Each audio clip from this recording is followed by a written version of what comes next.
OOB? Chase? Store exclusive? Ano yung mga yun?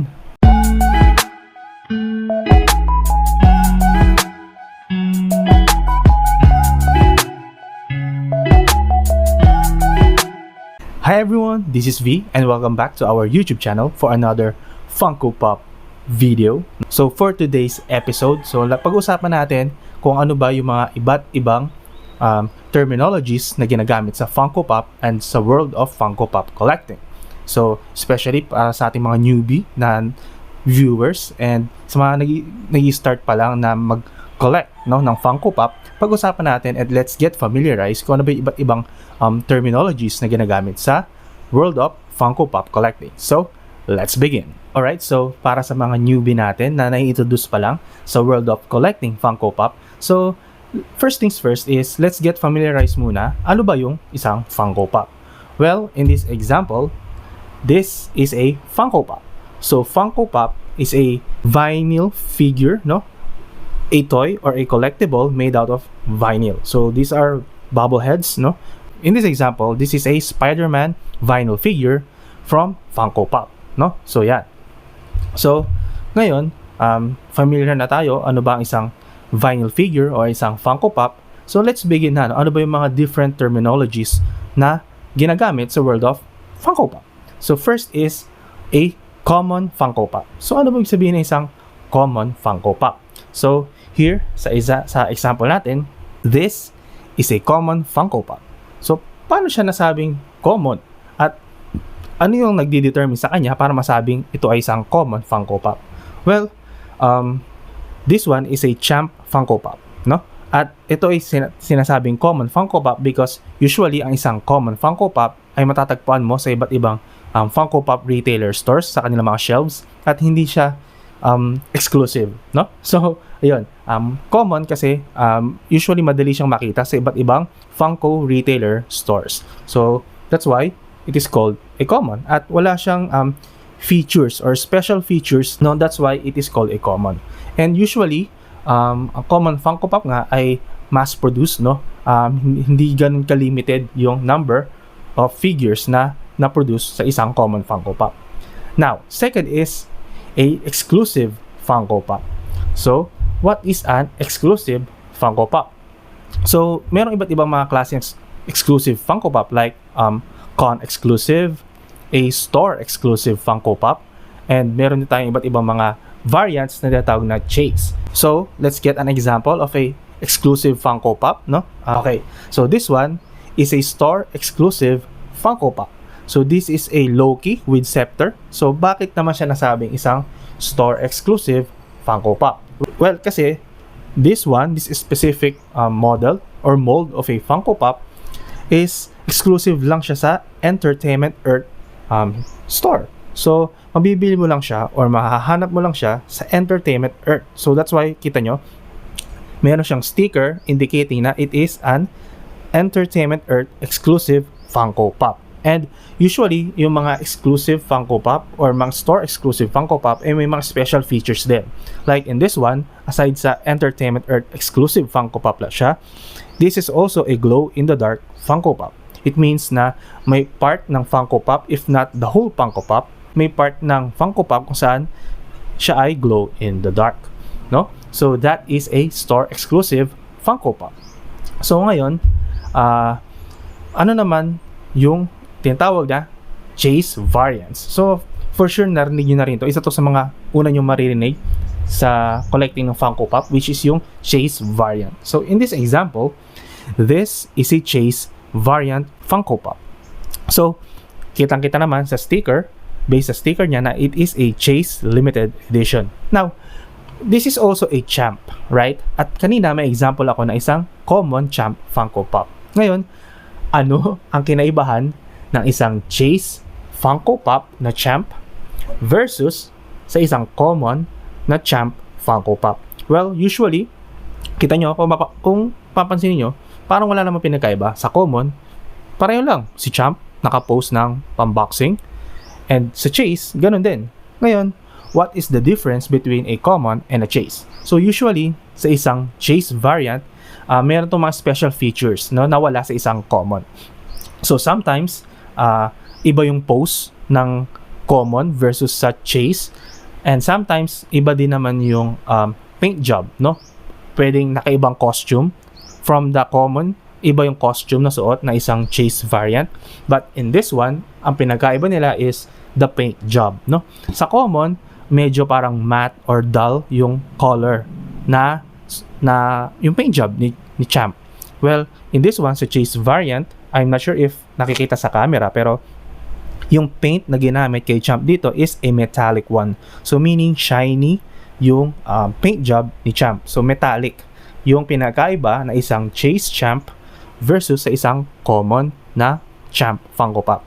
So yun usually yung mga differences in between common and chase. Sometimes glow in the dark, meron din tayo ng tinatawag na glow chase, no? So pag chase, usually this is the sought after Funko Pop, no? Ito yung mga usually nagkakaroon ng value in the future for its special features, at yung limited quantity nga din na naproproduce kapag isang chase variant yung Funko Pop. Now, next, ano pa ba ang mga ibang Funko terminologies? So, yung next terminologies natin is a vaulted Funko Pop. So, ano ba yung vaulted Funko Pop? So, technically, yung isang vaulted Funko Pop ay parang pinasok na sa vault, something like that, no? So, yung vaulted from the word vault, no? Saan hindi na siya i-reproduce pa ulit. So, for example, titingin tayo sa collection ko kung ano na isang vaulted Funko Pop, no? In this one, for example, ng isang vaulted Funko Pop is this Thor from Avengers, no? So this one, bakit siya natawag na vaulted? Well, actually, hindi natin basta-basta malalaman na vaulted ng isang Funko Pop, or hindi natin madidetermine na vaulted ng isang Funko Pop through pagtingin lang, no? Wala siya doon, hindi natin doon matutukoy kung vaulted ng isang Funko Pop. Usually, ang nagde-declare kung vaulted ng isang Funko Pop ay si Funko mismo. At paano natin malaman? Well, wala tayong parang blueprint, no, or listahan talaga ng mga vaulted Funko Pop, but dun sa Funko app, no, makikita natin doon, naka-indicate doon kung ano na ba ang status ng isang Funko Pop. Kung ito ba ay available, coming soon, or vaulted, no? In this case, itong Thor na Funko Pop na to, specific Thor na Funko Pop na to from the Avengers, no, ay isa ng vaulted Funko Pop.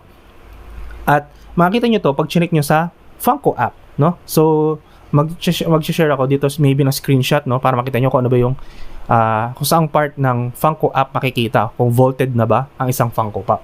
So at usually pag vaulted ng isang Funko Pop, doon na rin yung time kung saan nagkakaroon na ng increase in value ang isang pop, or if not most of the time, sometimes pag nag-vaulted ng isang Funko Pop, doon na nagkakaroon ng increase in value, kasi syempre it indicates na hindi na siya i-reproduce ulit ni Funko, and at the same time magiging limited na yung quantity, kasi nga if wala na sa store at di na available at mayroon pang demand remaining doon sa pop na yon, of course doon na nag-i-start mag-increase yung value dahil nga hindi na siya available sa mga retailers, no?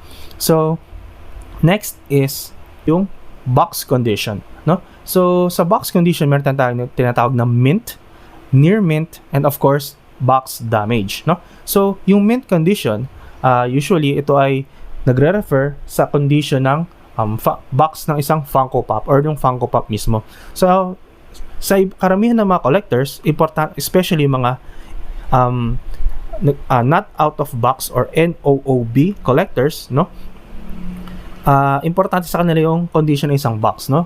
Kung mint ba ito or not, no? So yung mint condition, usually this is a 10 out of 10, no? Box condition saan no dents, no creases, no tears, no, sa isang box ng isang Funko Pop. So yun yung tinatawag nating mga mint condition. Walang flaw, or at least walang flaw na visible, no? Near mint, kumbaga mint condition, talagang makinis, makintab, makinang, so things like that, no? So yung box damage naman, of course, doon na kung saan meron ng mga deterioration sa condition ng box ng isang Funko Pop or ng Funko Pop mismo, no? So may mga tears, dents, and creases. So yun yung mga mint, pinakaiba ng mint and ng mga box damage, of course.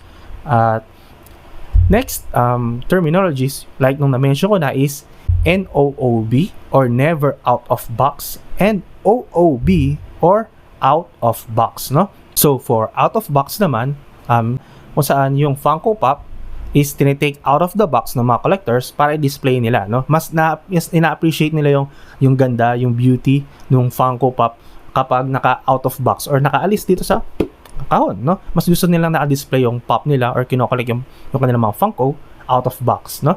So, ganoon lang kasimple yung out of box or OOB. Now, yung NOOB or never out of box, it means na from the time na binili siya sa store, no, hindi siya inalis sa box. So, ganun lang kasimple. Hindi inalis ng collector sa box yung kanyang pop dahil mas gusto niya na protected yung Funko, and at the same time, yung condition, ng overall condition ng box and pop is ma-maintain niya yung mint condition. So, may mga ganung collectors, no?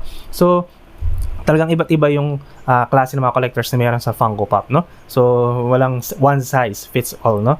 Sa mga collectors, no? So, yan. So, next is yung pop protectors, no? So, ano ba yung mga pop protectors? So, this one, nakita nyo yung mga pinapakita kong Funko, may mga protectors siya, no? This one is a tinatawag na Boss Protector, no? So, by the way, this is not sponsored by Boss Protector. So, these are yung mga plastic na to, no? Kung saan nakalagay yung mga Funko Pop para ma-protect yung Funko Pop, of course, for any damage pag nalaglag or in case na sa alikabok, di ba? Para hindi basta-basta madumihan yung ating Funko Pop.